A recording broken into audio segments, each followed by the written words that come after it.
Hello, Mama. Thanks for being here with me again today for another episode of Reaching Abundance. Today, we're going to discuss teaching children about money. This topic is super interesting and exciting to me, but also one of my favorite parts of working with women and money. I love when I get to not only help a mom get a better grip on her household finances through coaching, but when I also get to help guide her in teaching her children financial concepts as she's going through her journey. I provide insight on phrases to use, activities they can do together to teach financial skills, and even books to read together. The biggest question out there is, when should I teach my kid about money? And I'll cut to the chase here. Now. There's never a time too early or too late to teach your child about money and how to use it. Then, this is where it gets more complicated. The questions start rapid firing. How much detail do I go into? What do I say? Where do I start? How do I teach them about money? All of this is in this awesome, super packed episode today. I'll explain everything. Just like our adult finances, if you try to tackle every concept at once, it's overwhelming. But broken down, it's definitely manageable. One thing's for sure, by teaching our children how to manage money, we're positively altering their future. Let's allow that to be our gentle reminder that abundance is possible for all of us, no matter where we are in which stage of life.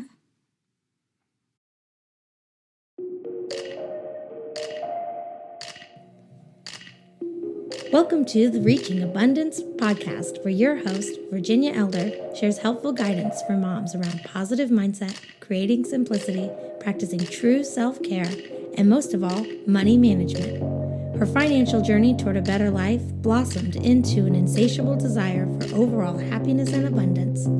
Hang out with her right here each week while she ditches the taboos around women and money, shares resources, educates, and financially empowers all the mamas.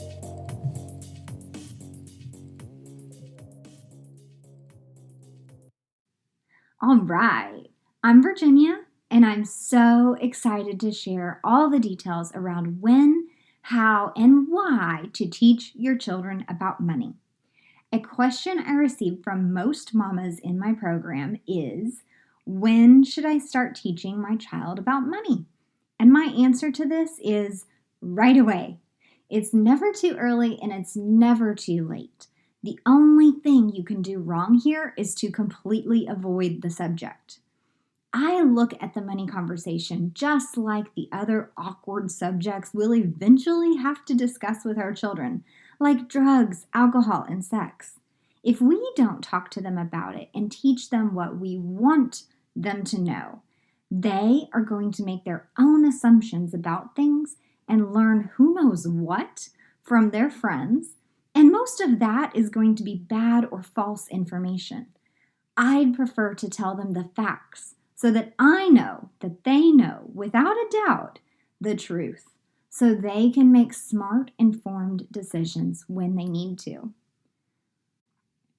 Money is an essential part of life. So as much as we mamas harp on brushing teeth correctly, we should be talking about basic money concepts and integrating price comparisons, math, and value into everyday conversations. But I also completely understand when a mom looks at me like a deer in headlights when I say this, because finances are such a big, complicated subject. Throughout the episode today, we're going to break things down.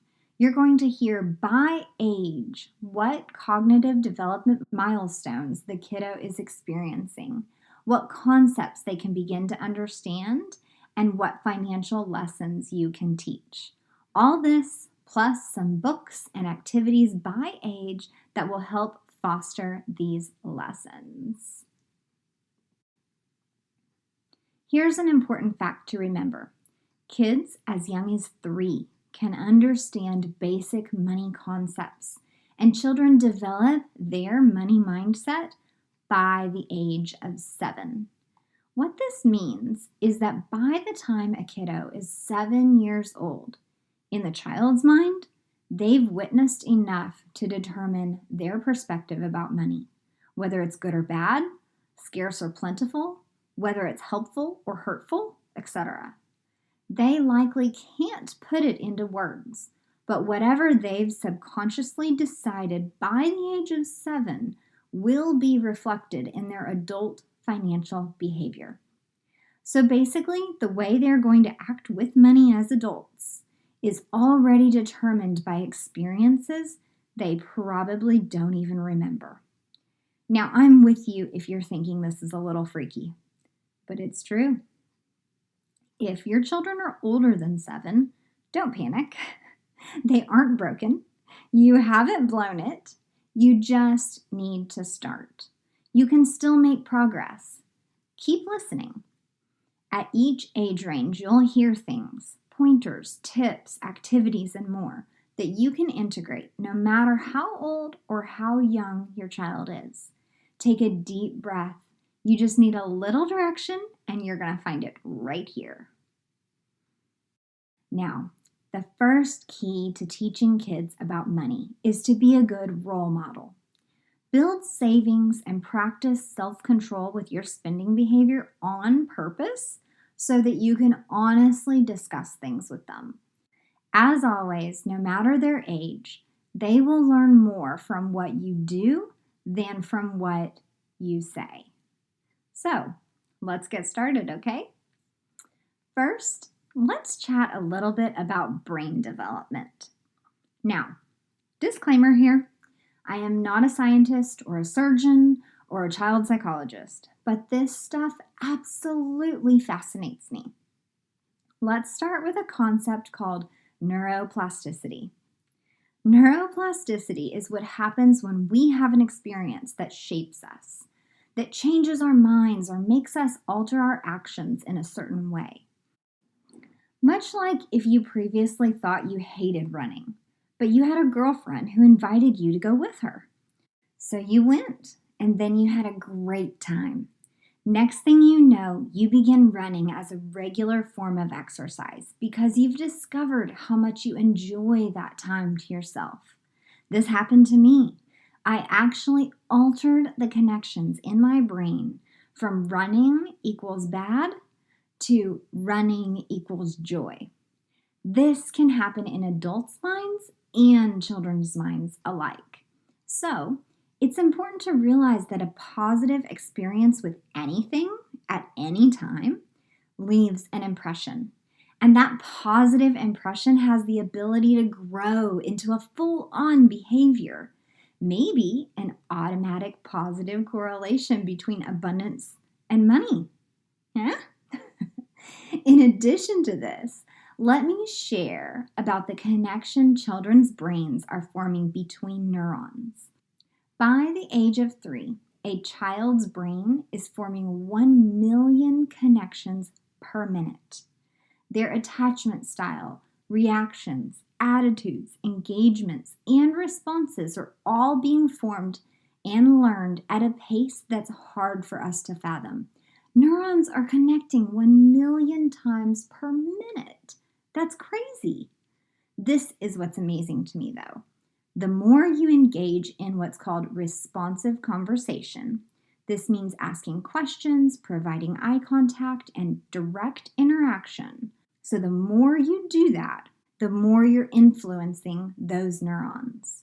Studies show that children witness more than 30 million spoken words by the age of 3, and that the cortical surface area of the brains of children who witness responsive conversation is larger. Scientists have shown that children with larger cortical brain surface have stronger language skills, a larger vocabulary, are able to avoid distraction and exhibit self-control, and are able to engage more strongly as an older child or adult. These factors influence their ability to read and develop future relationships. This is so awesome. So, All of this brain development lingo points to a few simple instructions. Don't get worried if I lost you back there. It's completely okay. I've researched this. Trust me, it's fine. This is what you need to know. Number 1, no matter your child's age, engage in conversation with them. It doesn't matter if they're 1 and can't answer back yet. If they are older and able to answer, help coach them on how to express themselves clearly and which phrases they can say to accurately convey what they would like to communicate. This engaging, responsive, back and forth conversation helps develop their brains, their language skills, and most importantly, their perspective of the world. Number 2, model positive behavior. Again, the kids' ages don't matter. They are witnessing our attitudes, the words we use, and our actions, and their neurons are forming millions of connections per minute based on what they witness. Let this be even more encouragement and proof for us as parents that they will do as we do, not necessarily what we say. If you practice budgeting, saving, exhibiting self-control, and sound financial decisions, discussing your feelings and thought processes around why you're doing what you do will be easy. You'll be telling the truth, teaching from reality, and you'll be able to provide sturdy support for the concepts you're talking about. Okay, so let's get to the development and concept breakdown by age, right? We're all chomping at the bit thinking, okay, my kid is blank years old. What do I teach him? How do I do this? I got you, okay? So, from birth to age 2, this is called the sensory motor stage. Your baby develops understanding of the physical world through senses like touch, taste, feel, smell, and through objects. They begin to grasp their bottle. They graduate from milk to baby food. They gravitate towards blocks or balls, and they learn how to crawl and walk. Everything they do under the age of 2 is related to a sense or understanding of an object and what it does as it pertains to their life. Even though they can't verbalize that their blanket is soft, they require it touching their cheek in order to sleep, right? During this phase, you aren't teaching your child directly about money. You are, however, teaching them things that turn into money skills. ABCs and numbers 1 through 10 as you stack blocks high and let them knock it down. Reading bedtime stories, practicing interactive conversations, playing peekaboo. All of these things influence how their brain's neurons are connecting. You're influencing those connections, right? They practice what's called serve and return, which is basically testing cause and effect. If they cry, you pick them up. If they drop their spoon, you give them a new one. If they hide their face, you play peekaboo. These simple games and somewhat fun interactions with your baby are laying the foundation on which number concepts, vocabulary, and mindfulness will be built. So although there aren't actual money lessons happening here, this is still a very valuable, important time for brain development. And of course, furtherance of your personal and emotional relationship with your baby. The next phase, this one lasts from ages 3 to 7, and it's called pre-operational. It's during these early preschool through 1st or 2nd grade years that children are developing short and long-term memory, imagination, concepts like past, present, and future, and beginning to understand symbolic representation. Their attention spans are developing along with their auditory processing skills, which that leads to reading. Near the age of 6 or 7 years old, they enter the early stages of understanding logic, cause and effect, and reasoning. This one stood out to me because I remember all too clearly the frustration at why on earth a 4 or 5-year-old cannot understand the concept that if you do this, this happens. until I found this out. Trust me, it was an eye-opening conversation between the hubs and I, trying to come up with better parenting strategies for our then 3 and 5-year-old kids, with the knowledge that these children do not even have the ability to reason or understand what we consider simple logic. Cause and effect, logic, and what we may even consider as common sense isn't even possible in a child's brain until they are at least 6 years old. Even then, it's a little iffy until they get a bit older. So, this is also where it gets fun, because as your child develops, you can play different games with them, read money-themed books, practice counting coins, establish an allowance or chores, open a savings account, and start integrating simple math and values into everyday conversation. This 4-year gap from ages 3 to 7 is a big one, with lots of mini developmental milestones in between. So now that you know the overall development that's occurring within these years, let's break it down a little bit further. Real quick though, as a reminder, all this information is in a blog post with links and details all spelled out for you at reachingabundance.com. This episode is packed with keywords and tons of information. If you want to take notes, go for it. But also remember, you can just tap the show notes link from within your podcast app and you'll be taken to where everything is written out for you. You can even download the lists of books that we'll talk about by age group if you want to. So, at ages 3 to 5, here are some activities you'll want to implement and practice with your kids. Delayed gratification. This is a rough concept for us adults, likely because it wasn't taught and practiced intentionally with us as children.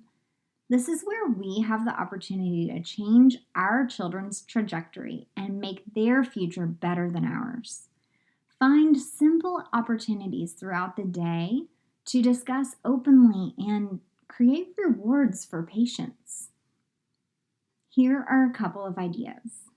Waiting. Waiting is a form of delayed gratification.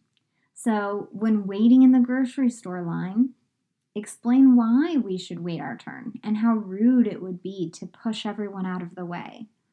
Draw a similarity to when they're at the park and when they want to swing, but all the swings are being used. Discuss savings goals. Come up with something that you're quote-unquote saving for, like something small, maybe a $20 to $50 item. When you see that item at the store or online, point it out and talk about why you want it. Explain that you're not going to buy it today because you're using your money for other things right now. But also explain that in just X amount of time, just make up something, 2 weeks, say, you'll save up your money and buy it. Make this visual by showing them cash amounting to half of the purchase. Explain that after more work, in 1 more week, you'll have what you need to buy it. Discuss the math openly, like, I have $10 right here in my hand, but see, pointing at the price tag, I can't buy it until I have $20. Follow through and over the next week, show your kiddo the other half of the cash. This is a great opportunity to count money together, talk about the value of things, discuss waiting for things you really want, and teach about working toward a goal. Finally, combine the wait with the goal. Buy the thing with cash when your child is with you.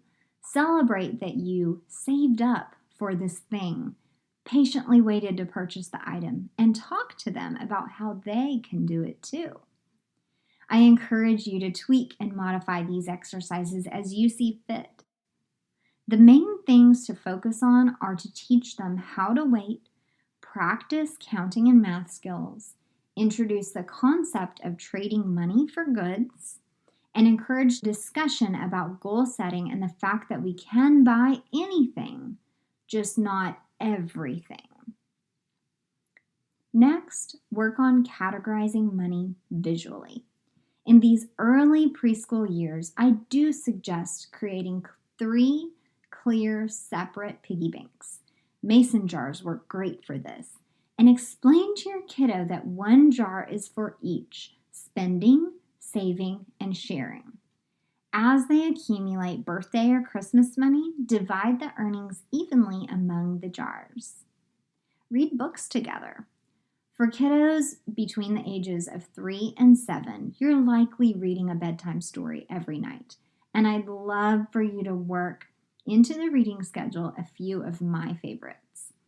Curious George Saves His Pennies, Berenstain Bear's Trouble with Money, and Dr. Seuss's 1 cent, 2 cents, old cent, new cent. I have several more listed, complete with a corresponding Amazon affiliate link, so you can just snag it quickly, listed on my site. Then practice handling money. Work with your 3 to 5-year-olds so that they learn that things have value. Begin to recognize and sort coins. Practice counting and differentiate between things they want more than others. Create opportunities for them to just practice exchanging money. Give them a couple bucks and allow them to pick out a fruit that they want for a snack. Give them $15 and let them choose a new book at the bookstore. It doesn't matter at this point if they're using their own money or yours. The simple fact that you're creating a space in which money is not a taboo topic, where you'll walk them through making good choices and answer questions that they have. This is what's important at this age. Use positive language. Since a 3-year-old's comprehension, and likely language too, has developed, ensure you're using positive money phrases around your own finances and purchases. This will be the foundation of later teachings. This includes saying, "We're making different choices with our money," instead of "We can't afford that," when your child asks for an expensive toy. Refrain from muttering "everything's so expensive" under your breath, and instead say, "The world is full of options and I'll find an affordable solution" when faced with a difficult choice. One of my favorites my son and I say to each other is, "I have the power to solve my problems. I can do this. I believe in myself." We practice taking deep breaths and then listing off 3 potential solutions to whatever he's facing. It's really helped him over the past few months. For more phrases and examples of what to say and what not to say, a free downloadable list of positive money mindset phrases is available right in the show notes at reachingabundance.com. Some you can even tweak a little and have your kids practice to encourage themselves when they are in a tight spot. Around the age of 6 to 7 years old, your kiddo is ready to learn how to earn money. Whether you want to set up an allowance or a chore-based commission system is up to you. There's a great big debate out there as to which is best, and I won't get into that. We believe in a combination of these methods and that neither will ruin your child. The point of your child earning money is for them to gain experience handling money, for them to understand the value of their time and effort as compared to the cost of the items they want is a priceless lesson. Establish a visual chore chart, a popsicle stick reward system, or whatever works for your family. In the show notes, I've included a link to age-appropriate chores by year and a list of some great visual aids for your kids, like charts, jars, magnetic boards, stuff like that. Practicing with earning, spending, and saving small amounts of cash translates into life skills that will help them be successful adults that can't be taught any other way. You're creating a safe space in which they can experience empowerment, excitement, regret, loss, accomplishment, and disappointment, all while you're standing by, ready with a hug or high five.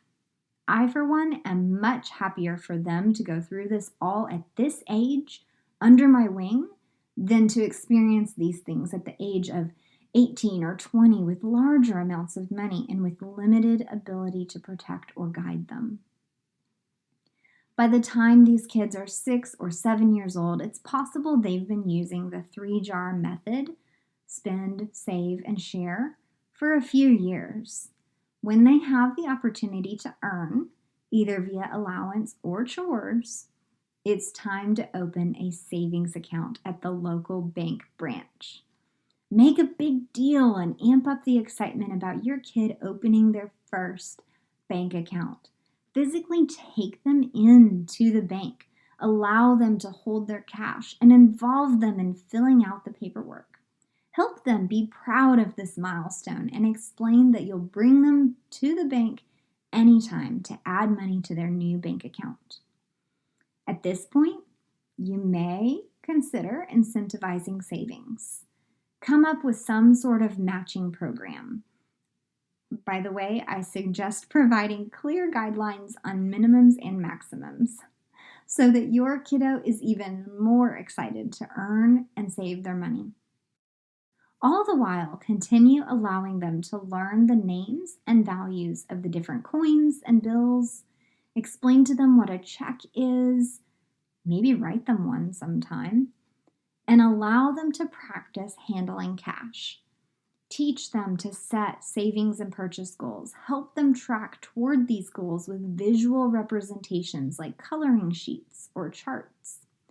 Actually, I recently created a gumball coloring sheet just for this purpose, and so that's available now at reachingabundance.com also. Along these lines, if you want to implement a card-based system instead of using paper cash, I do support this, and I recommend very much so that you check out this company called FamZoo. Hey, Mama. At this point, I think we're on the same page. We both want our kids to grow up way more financially savvy than we did.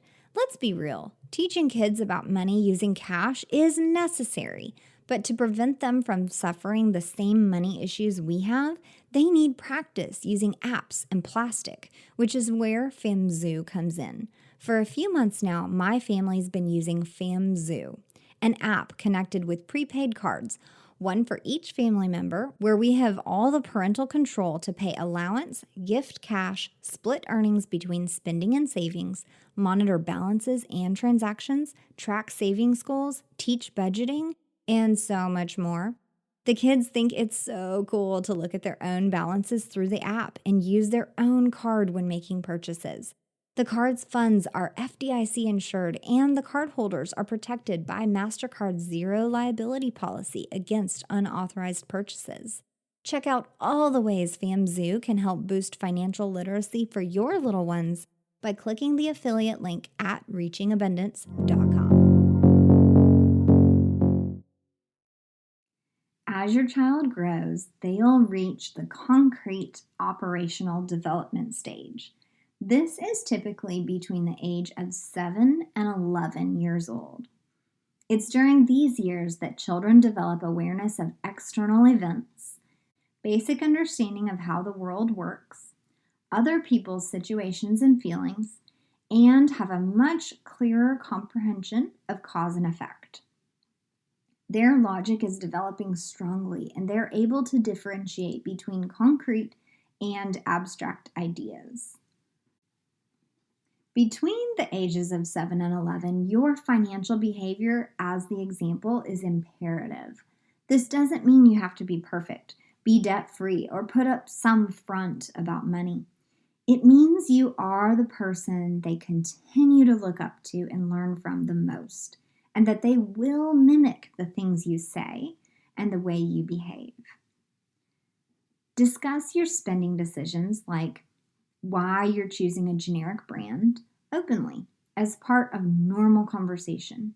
Encourage them to weigh in on which item they think should be purchased and if the additional money for the name brand item is worth it. Allow them to be involved. Ask them to help you find coupons or compare ads. Ask them if they'd rather do this or that for entertainment while weighing the costs of each. All of this to say, basically, make money and choices a normal discussion. When a child feels involved and that their opinion matters, they are more likely to participate. Continue to help them set goals for spending and saving. Open their eyes to opportunities for sharing their wealth. Introduce them to charities that spark their interest, and begin to expose them to deeper, broader financial concepts. An older preteen kiddo can grasp large numbers, so this is a great opportunity to involve them in paying the household bills. It's important for them to see that even though your paycheck may seem eye-popping huge to them, it goes quickly since you've got to pay the mortgage, the car payments, basketball, dance, utilities, all of this stuff. They need to understand the value of the electricity and water they take for granted on a daily basis. It's also important for them to begin to have awareness that $3,000 or $5,000 or whatever doesn't actually cover that much. Take advantage of their expanded math skills and show them the in and out fluctuations of money in your bank account. Show them what you're saving, what it's for, and why you want them to be better at it than you are. We all want that, right? Around the age of 10, they should be well versed with earning, saving, and spending cash, and hopefully they've had several months, if not years, of you talking to them about money. At this point, explain the difference between debit and credit cards if you haven't already, and make sure they know that credit is not free money. Begin to talk with them about the power of advertising and open their eyes to the fact that everyone wants them to buy their thing. Further the discussions about choices, saving toward what you really want, and encourage them to notice when they are being persuaded or advertised to. During the concrete operational stage, kids can understand financial concepts almost as well as any 18-year-old. It's during this stage that it's important we continue to guide them so that they aren't winging it when they are 16 or 18 or 20. When a child is 11 or under, they haven't quite hit their rebellious stage and they don't drive or work outside the home yet. For these reasons, among others, parents still have the utmost influence over what is right or wrong for their child. So, take advantage of these early years and teach your child the things that you wish you knew. Rack your brain and try to remember those slap-in-the-face moments you had with money in your teens and early 20s. Backtrack from those rough patches and create lessons for your child in order to help them avoid those same shocking moments. At this point, the bedtime story thing has sadly disappeared, and your kiddo is independently reading. Stop by the library, half-price books, or even just click the links on my site to snag these more mature money books. Lunch Money by Andrew Clements, 101 Ways to Bug Your Parents by Lee Wardlaw, and The Get Rich Quick Club by Dan Gutman. Again, the whole comprehensive list of books is available in the blog post, but these are some really good ones for the older readers.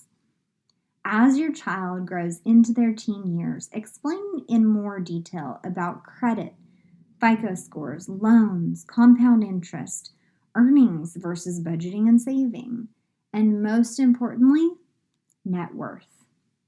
There will be many excellent opportunities to discuss these things as they get their first job, set up their first contributions to retirement, bring home their first paychecks. These are such exciting steps for your teen. Continue to share how to budget, teach them to address savings and needs over wants, and help them build confidence in managing money on their own. Show them the ropes as they set up contributions to their first retirement account. If you're rusty in any of these areas and aren't sure how to explain it to your kiddo because you're not even clear on it, it's okay. Let me know. This is a good thing. The fact that you want to make your child's life better is amazing. But since you're willing to change and grow and learn yourself in order to facilitate this process, is astounding. I'll direct you to a post I've written, or maybe I'll even create one for you to help you out with whatever specific challenge you're facing. Okay, so after all this detail, what are the boiled down basics of teaching your kids about money? Be a good example.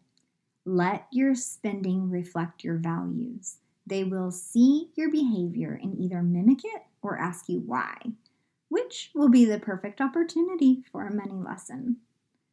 Encourage conversation. Talk about choices, values, and numbers openly with them. Share your thought processes, goals, and strategies to reach those goals, and why you value the things that you do. Ask them what they value and why. Provide opportunity. When they're tiny, you're providing blocks and silly games, which may not seem like much, but they are important opportunities for your baby to be exposed to language. When they're older, provide them with opportunity to practice saving, spending, and sharing their cash. Give them visuals like savings jars, chore charts, and coloring sheets toward their goals.